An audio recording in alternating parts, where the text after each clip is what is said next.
Ano siya sinabi sa'yo?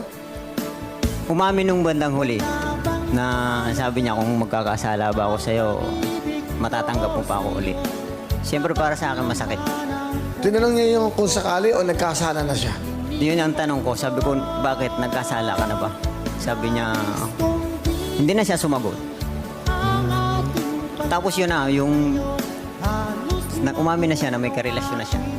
Hanggang sa pag-uwi rito, sinama sa bahay. Ha? Ano? Sinama pa sa bahay niyo? Opo. Pilipino?